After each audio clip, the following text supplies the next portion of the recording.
So BlueCruise is pretty awesome because it transitions to hands-free very quickly. And if you had to compare this to some of the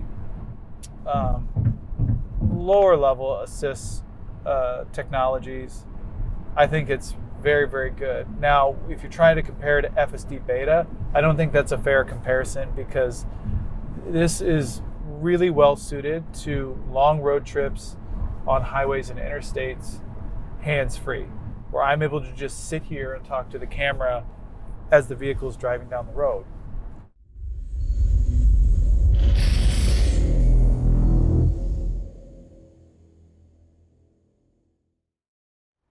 Hey boys and girls, welcome back to Munro Live. Here with Corey, and we're also here with the Mach-E. Now this one's a little newer than the last time I had a look at one. I think it was like about 2 years ago that I saw this the first time. And we're going to be talking more about BlueCruise than we are about anything else. But I got to tell you, the fit and finish, I've already walked around this thing and I can't find anything wrong. And I mean, this is really a nice car, really nice. I've driven it a little bit. Corey's got 6 hours in it, but I got about an hour in it. But it was an adventure-filled ride, so I'll talk a little bit about that. But I love the color. What did you call it? It's a rapid red metallic. Well, I'll tell you what, it's just absolutely hunky-dunky as far as I'm concerned. I love it. But this thing, as equipped, was $76,000. So this is the high end. It's the all-wheel drive GT version. So this is 0 to 60 in 3.5 seconds. So Sandy, did you yes. put your foot into it? Yes, I did. I was very impressed, very happy. To me, it's the acceleration on here is a little amazing. It seems different than what I remember last time. I remembered it was quick, but I don't think it was this quick. And I'm positive we didn't have those seats. The seats are really nice. I like them. They're cloth, which, I mean, everybody likes to have leather. I'm kind of not 100% into leather. It's hot in the summer and it's freezing cold in the winter. Yeah. And I like the arrangement. Like, I haven't driven one of these things in a long time, so I like the arrangement with the displays, the two displays. The things I don't care for is all these buttons all over the damn place. I personally would not do that. I like the simplicity that you get in a Tesla. I'm not a real fan of the dial in the bottom, and I've already made comments, I guess, on the Lightning that I don't think I need a honking, great big giant dial for volume either. So yeah, another thing on the dial. So we just recently received a Lexus EV, and it has a dial in the same location that you push down on and rotate left or right for park or drive. This thing spins essentially indefinitely, so if you're trying to find neutral or reverse, you have to carefully find it. If you want drive or park, you can just spin it quickly all the way to the right or all the way to the left. I find it not really confidence inspiring, and like Sandy said, with the Tesla, with the stock, it's a little more obvious. And then if you have a new Model S or Model X, it actually predicts which direction you want to drive based on what it sees in front of you, right, and you don't press anything. And this is the GT version, so because of the added acceleration, and it has the Pirelli tires, the bigger wheels, the Brembo brakes, and you have these bolsters right here up on your shoulders. So having driven a lot of race cars, I'm used to being completely wrapped up in the car, and I actually like the added confidence you get with the side bolsters with these seats. And then Sandy, on the button side, Eric and I drove all the way to Muskegon on Saturday. So when we do our little BlueCruise recap, I'll show you how useful those buttons are, particularly for increasing or decreasing your speed. Yeah, I know, you just push it up and down. I played with that. Yeah. Like, I can get used to this. This is like the old-fashioned cruise control stuff and whatnot. So but I have no idea what's on the other side. I didn't play with that. That's for media, for music. Oh, there you go. I mean, if I'm gonna have that great big giant button, that's probably all I need. But the dial here, I like it's like the Wheel of Fortune, man. I like spinning that thing. So I'd rather have the stock, but if I'm gonna have something, I haven't tried the Lexus, but I don't have a problem with that. It's like the old BMW thing that went on. So, but I personally, like I say, I thought the drive was good. And one thing that drives me crazy is it drives the speed limit. And that's one of my main problems. Yeah. Yeah, when you set it, you can initially set it above the speed limit. And this happened to Eric and I. Drove me nuts. I know, trying to be safe. I'll set it at 79. And it'll go past the sign that says 70. And once it sees it, it drops it to 70. Right. Or when you enter a construction zone or even sees construction barrels, woes me down. And Eric would look at me and he's like, I feel like in his brain, he's like, what are you doing, Corey? And I go, it's the car is being safe. And that's it. Is it a safety reminder? Yes. Does it do some good? Yes. But it's just odd to get used to. I'm telling you what, if I took Sue for a long ride, then it would be perfect because she hates it when I go over the speed limit at all. So to me, on the side roads and in the expressway and whatnot, it's kind of like it's like a safe ride. I guess that'd be the only way I could put it. Tame, safe, something like that. If you're into that, then this BlueCruise is like delightful. And by the way, it actually works, which didn't happen the last time I drove one of these. We took it out on the expressway and yeah, we actually it just didn't work. We rode with one of the engineers. Yeah, but then I was the guy in back of the wheel, and he was sitting in the passenger seat, and he told me what to do, and I did it, but it didn't do it. It was disengaging around a curve. It disengaged on curves and stuff like that. Now, I will tell you, it does slow down on curves, which also freaked me out. I'm not used to that. I don't do that kind of stuff. But the other thing that is good is that it apexes, which I kind of like. And it also, it doesn't sit squarely in the middle of the road. If you're, and I noticed this and I'm going, did I touch the wheel or something? But if you're heading down and you're in the, let's say the slow lane where I was a lot of the time, it'll park itself, you know, over to the right. Lane biasing. Lane biasing, and same thing on the, when I was in the fast lane, it also did the same thing. I like that. That's a cool, I like that a lot. Makes me feel better. Like you're looking for something that makes you feel secure. I feel more secure as far away from whoever's next to me as possible. I think with the new BlueCruise, my estimation, Tesla is still in the lead. And there's a lot of guys in second. And I think that the solid second is this one, especially now that BlueCruise works the way it's supposed to. Yeah. So. Especially on the interstate and the freeway. Yeah. I would go 30 to 50, 80 miles without ever touching the wheel or the pedal. I would just sit there. I even joked to Eric that I thought I fell asleep for a little bit, but I don't know if he thought that was too funny. Eric has no sense of humor when it comes to that shit. Anyhow, at the end of the day, I think that Ford did a good job. I like everything about it. It's certainly, I was very happy with the way it performed. Yeah.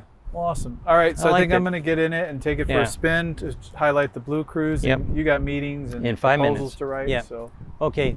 Thanks very much, boys and girls. You got 78 grand. Well, you might consider this. I liked it anyway. Did I give you the keys? Yeah. Okay. Alrighty. Bye-bye.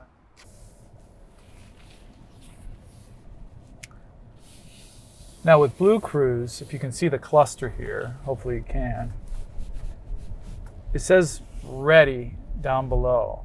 But each time I've driven, I've had to actually set my desired speed. And right now I'm driving on this side street, which is Center Road, and it hasn't turned green on the left and right. And the only thing I've noticed that's kind of difficult from an HMI perspective, oh look, that car's going on a red light, and there's student driver. Did you see that? Did you get that? Now it's green, so I'll go. But anyways, now that I'm on a main road, on that car turned too on a red light. Did you see that? I did not get that one. Man! There's a lot of hazards out here, so I think Eric was filming forward, but I don't know if you got that.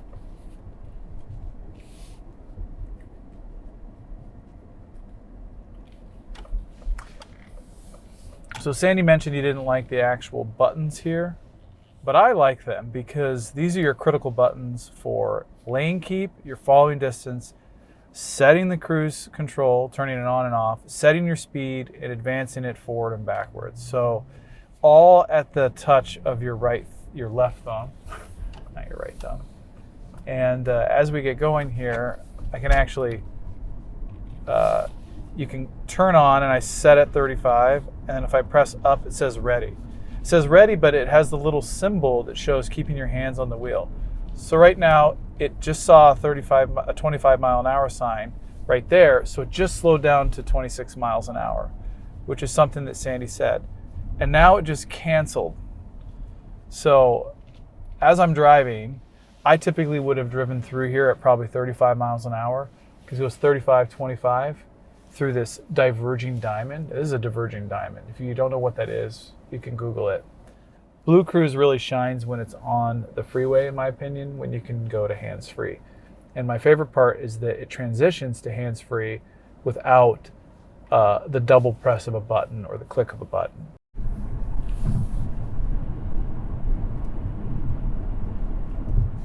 So as I'm entering the freeway, the ready sign just popped up, and you have 2 green bars on the left side of the car. So this means it's ready, and then it went away, and as I got back centered in this lane, it says ready. I'm changing lanes again, still says ready.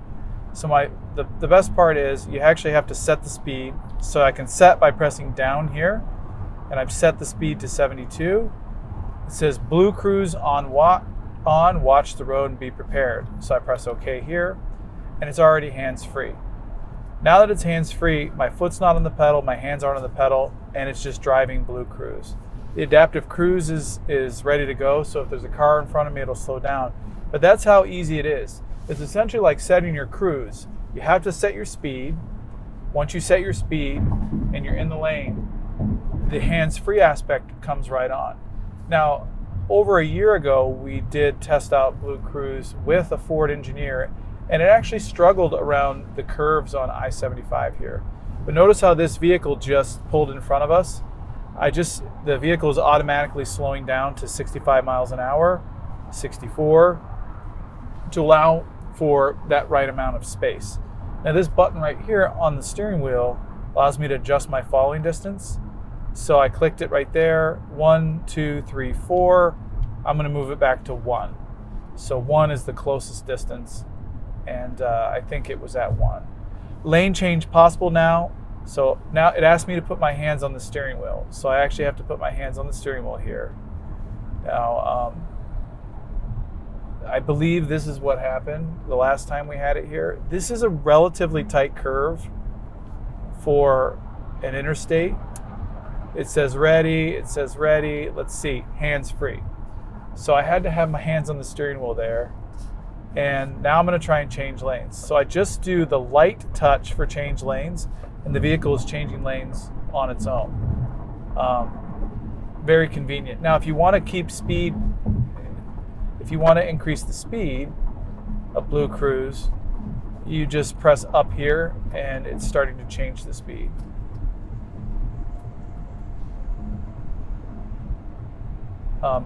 It has transitioned on and off hands-free multiple times around those curves, but right now it's in hands-free mode. So I'm going to increase the speed just by touching this button right here because there's a car behind me, and then I'm going to initiate a lane change with the vehicle next to me. It says preparing to change lanes, and it won't actually do it until it finds a suitable opening. Found a suitable opening, got to the right, now it's recentered in this lane.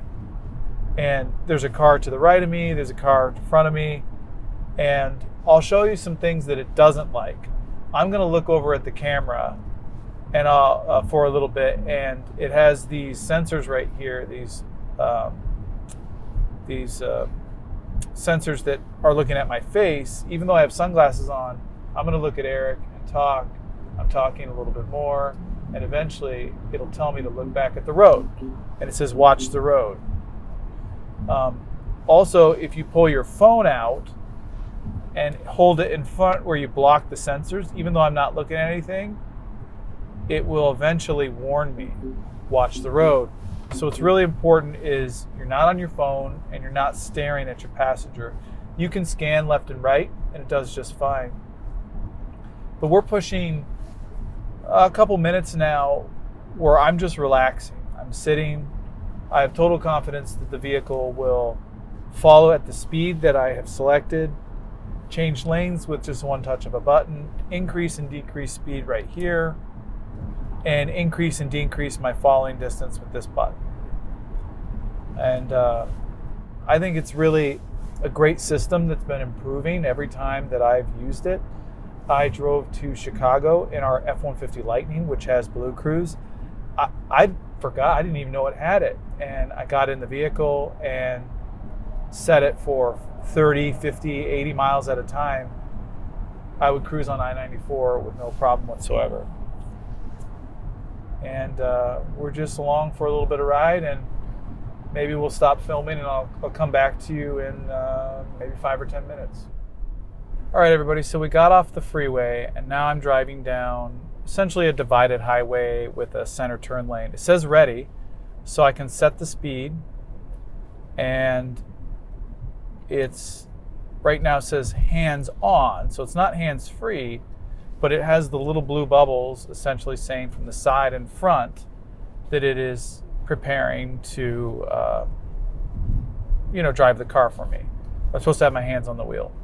Now, I just exited the marked lane and it's staying real solid and straight, which is great because I know that early on in the Tesla days, we'd enter an area where the right marker lane would go away and the vehicle would like hunt for the center. This vehicle is doing great. And Sandy mentioned that it's biased to the right. I can kind of feel that rightward bias. Oftentimes, if it's dead center, you get the feeling that you're going to almost hit the car to the left. But my hands are supposed to be on the wheel, so they're not on the gas, they're not on the brake. They're lightly on the wheel, but it's really a firm driving. It is holding its position in the road. It's not ping-ponging back and forth from the left and right line. A lot of weaker systems really just pull you back on the road when you're swerving off. This has a nice command and feel of the road, even though it's a backcountry road where I'm passing intersections that have mixed lines. This has some dots and a solid and a dots. Other intersections have nothing, and it's handling all of this variability like a champ. I'm really not driving the car. It reminds me of autopilot, before, not FSD beta, just like the normal autopilot with Tesla, which you engage and have to have your hand on the wheel and essentially tug on it every so often. So now we're going around a pretty sharp curve, handles it perfectly, turned in real tight, another curve to the right.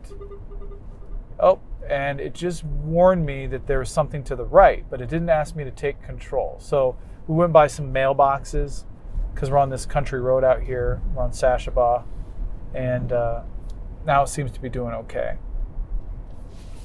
I like that it didn't disengage. I also have it set at 52 miles an hour. I think the speed limit here is 50. The cars in front of me are essentially driving away from me. Once again, a really tight curve. My hands are lightly on the wheel, if you can tell, just like fingers. And it's relatively smooth, not real jerky or anything. And it's kind of nice. All right, here we are in northern Oakland County, Michigan, and we're on a dirt road. And it doesn't say ready. Well, it does say ready, but I'm going to put the cruise control on.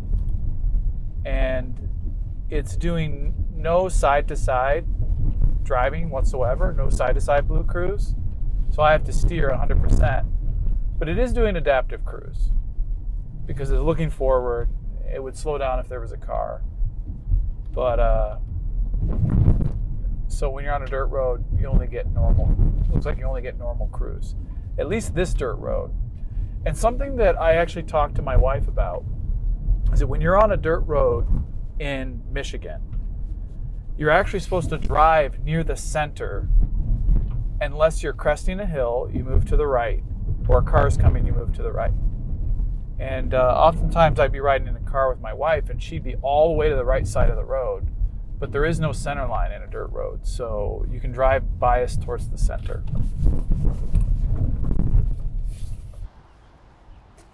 Hey everybody, that's a wrap. We just finished up our BlueCruise review on the Ford Mustang Mach-E GT. Really loved how it works on the freeway. Hands-free, engages nearly automatically, and worked really well on side highways. Tried it out on a dirt road. Didn't work so well there, but the adaptive cruise worked just fine. Thanks for watching. If you could like or subscribe this video, it really helps our content reach more and more people. So really appreciate it. Bye-bye.